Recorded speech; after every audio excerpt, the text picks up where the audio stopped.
It's very, very dangerous. If you spidey sense, I was like, oh, something's off.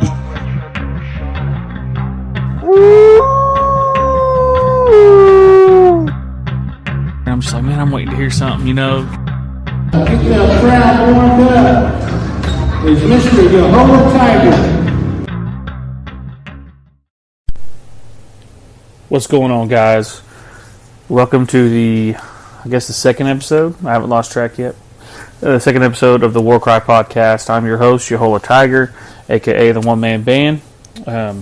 First episode I thought was kind of a good introduction to kind of what we're going to be talking about.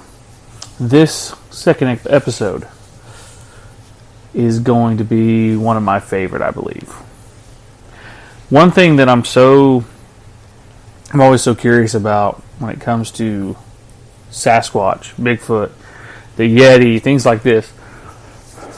I always hear non-natives talking about cloaking, and I hear them say, things like, "Oh, well, they just disappeared," and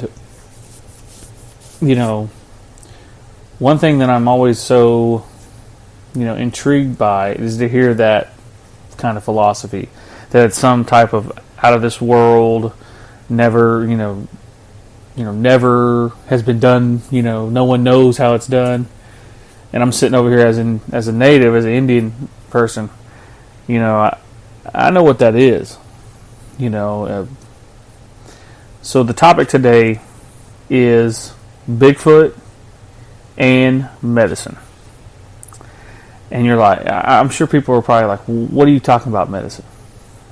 My thought is, and this is what I believe, I believe that Bigfoot or Sasquatch can do medicine.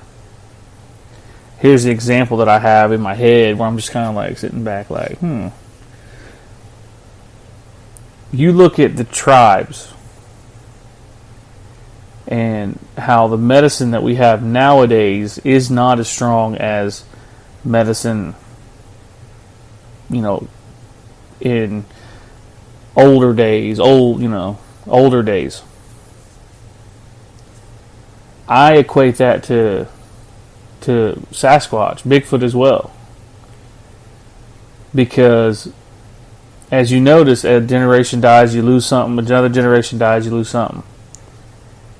And I always think it's kind of interesting to think of it like that. Because the medicine's not as strong now. Now, don't get me wrong, and if you practice, I'm not saying I ain't saying come put it on me, because I don't know, I want no parts of that. But what I'm saying is that I think that they knew things, of herbal, herbs and herbal type of medicine, and they had the ability to do things. And so I look at it as the same thing, kind of similar to what we're going through as natives here nowadays. Is they probably had some pretty strong medicine back in the day, because that's what they had to do to treat wounds. They had to, they were looked upon as another clan, another tribe. And there's got to be a reason behind that, and I believe it's because they practice things too, like us. And I always, kind of think about, a story that was told to me growing up is about Tito Harjo. It was always told by, we had I had a family member who was in with the snakes with him, Edward Scott. And I had been told growing up that Tito, when he was out there, that he was taught medicine by Sasquatch Bigfoot. And I 100% believe that could be why he evaded capture for so long. And that's kind of a theory that I have. There may be popular opinion. I ain't heard anybody be talking about it, but I always kind of think about that a little bit, And I'm going to play a clip right here from, if you guys have seen this movie, I had mentioned it on Unsolved Mysteries of the Reservation, but it's a clip from Bigfootville. And it's basically Tim Harjo with another elder talking about, kind of magic is what he called it. But here, I'm going to roll that clip now. I have magic.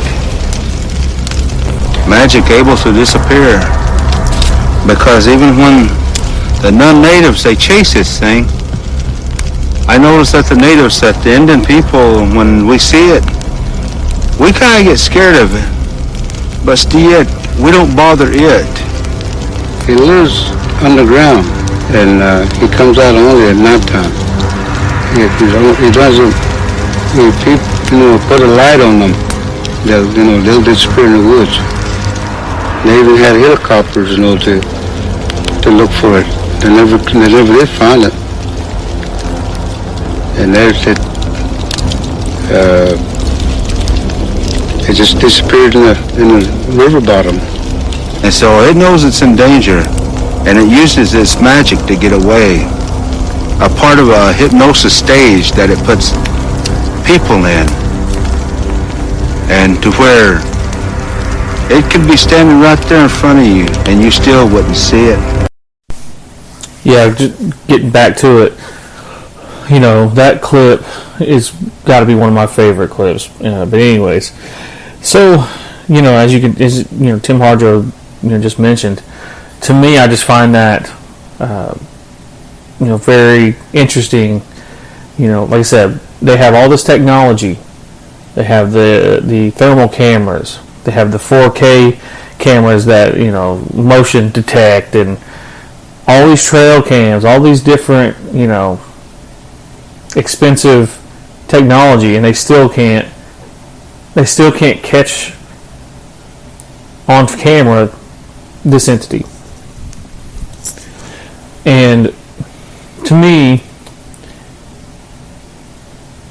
with all that technology in that kind of that little span of it's like a 15-minute clip, Tim Hardrow takes these producers out and basically explains to them that this is where this is at. There's boulders here.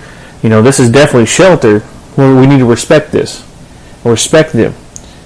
And then not even now I don't know how long those guys were out there, but they see one on a ridge, and it shows it. You can see it walking, big brown, dark fur having type of thing walking across I guess it's the ridge of the Kiamichi Mountains. But that's one thing I always kind of think back. I think that medicine has to do with the reason why they can't catch this thing.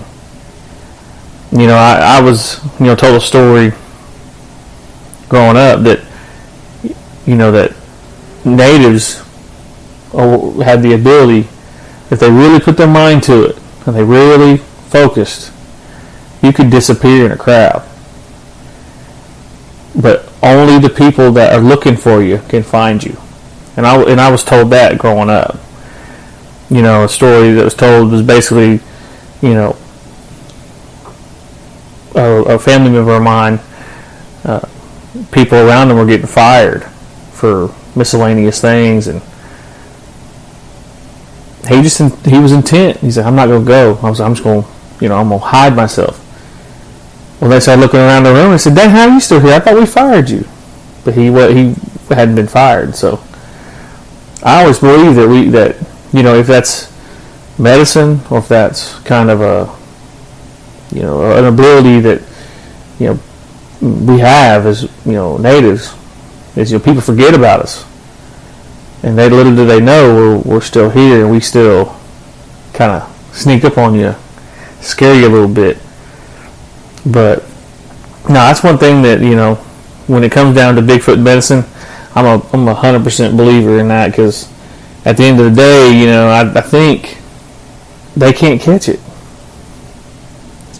But it's just an interesting topic to talk about, and it's one of my. I think this is going to probably be one in my top 5, and I thought I hit it early, especially because with the Tim Hardrow clip and getting that to where it sounds decent, because it's like I had to find it on YouTube under some weird kind of 2001357 weird travels, and so with that being said, I'm going to go ahead and plug some things, and we're going to get out of here.